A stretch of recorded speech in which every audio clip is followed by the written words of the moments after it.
Let's bring in Warren Hogan now. He is EQ Economics Chief Economist. Warren, great to see you. This budget tonight, is it just an economic statement? Is it an election platform? What will you be looking out for? It's the budget no one wanted to have, not least the Treasurer. Look, I mean, it's a mark, an update on the government's finances. We're going to see more revenue from bigger personal income tax. And then the question will really just be how much of it they try and buy votes with spending. And I think, as you just reported, Australia's getting increasingly cynical about this. I think tonight's not going to be all that important in the scheme of things, other than to show us that we're on an unsustainable path with our economy and government finance.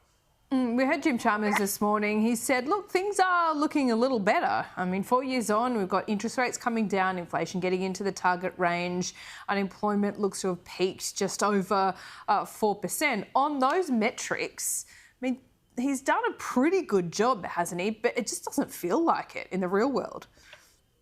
Yeah, well, that's what matters, I think. And I think we have a great economy. All the foundations of what we built in the last 40 years are still there, which is everything from our resources to our great illegal system and our workforce and our people and our immigration culture. It's all there. It's just that we're not getting the leadership that's trying to deal with some of the core issues that are being thrown at us through COVID and after COVID. And the most important one in relation to tonight is government spending is out of control. I know it's a big word, but they're just showing no leadership and discipline when for 30 years, Australian governments, state and federal, all types, were disciplined. If they did go into deficit, which they did have to from time to time, they came up with a plan to get back. And we are not seeing that in any way, shape or form.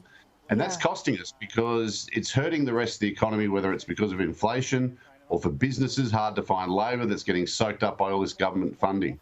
Right, so that's the bumper sticker version as to why this debt to spending and the increase in it over the years is so bad.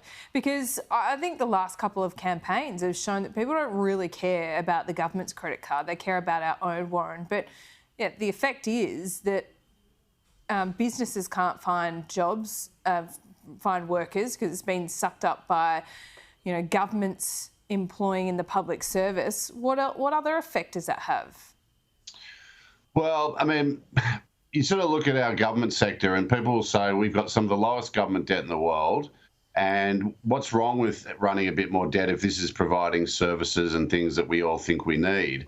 The problem is because we had such a disciplined government sector and finances for the last 40 years, we went and developed one of the biggest household sector debts in the world. We've got the second highest mortgage debt burden on the household sector of any country in the world. And my concern is if you suddenly grow government and suddenly shift up government debt at odds with what we've been doing through the last 30 years, it will have implications for the rest of us. And the worst case, of course, is inflation and higher interest rates and that putting stress on households with mortgages. That's the worst case. But of course, as you said, right now, they're making it hard for business to grow. I believe business want to grow. Businesses are borrowing, businesses are investing, but we're hearing time and again that they can't find staff. And that's because the government's funding, sometimes private businesses, to go into all these new areas around social services and the care economy, which we all want to see. But the question is, can we afford it? Is that our priority? Yeah, and at the same time, businesses are talking about, as you say, not being able to find the workers. And then the government and the coalition are trying to outdo themselves on the levels of immigration that is required, that has a massive effect on business as well. And how many times, Warren, have we got to hear every election campaign or every budget, productivity, businesses crying out for productivity improvement, cutting in red tape? I mean, is anyone listening anymore? Well, it doesn't appear so. I mean, it's obviously something they're aware of, but the fact that our productivity performance is the worst of all the advanced economies, including European economies, which we were made a mockery of in the past in terms of our performance, is a flashing red light that we're not on the right path. And of course, that productivity performance is not only causing living standards to go down, our real wages, that's the cost of living problem. But right now, what we're starting to see is it's hurting business profits. They're starting to sort of slow down, and that'll stop businesses investing. And that, of course, will hurt us further down the track. So that we're not sounds on a like there sustainable... could be a risk, Warren, that, if productivity doesn't improve, you have these big employers, they start cutting jobs. Well, that's starting to happen. We're starting to see a lot of businesses fail. We're at a high rate. And businesses are going to start to not invest or pull back on parts of their operations. And of course, if this continues, the worst could play out and we see a lot more businesses fail. And of course, we know that the government sector is not productive. It's not subject to the same competition and forces that the private sector is. And if we're just going to keep growing the government sector, we're going to keep increasing the tax burden. And of course, the other big issue is we have got a shortage of labour. We've got all these baby boomers retiring. We need all hands on deck. And if you keep increasing the tax burden, that's not going to be a great incentive to people to work extra. So all of this mix is going the wrong way. Yeah. And I think that tonight's going to be a display of trying to politically make sense of it.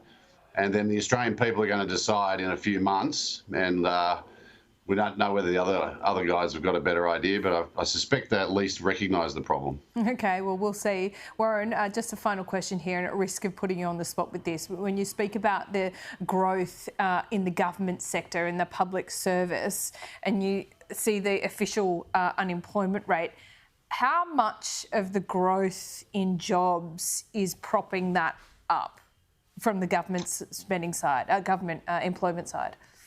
Two things I'd say. One is the government is not propping... everyone who realistically wants a job in Australia can get one. I mean, obviously there's people who can't make the shifts that they might need to, but we are at full employment.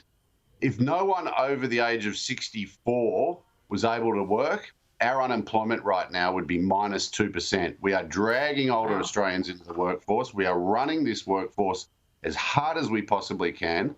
Jobs figures last week showed a 53,000 decline. Most of that was people retiring. The unemployment rate didn't move. We're in uncharted territory here, and we're taking a very dangerous strategy. So the government's not propping anything up. If anything, they're stopping the private sector from giving people jobs and investing for the future. Wow. Warren, thanks so much. We'll see you later on.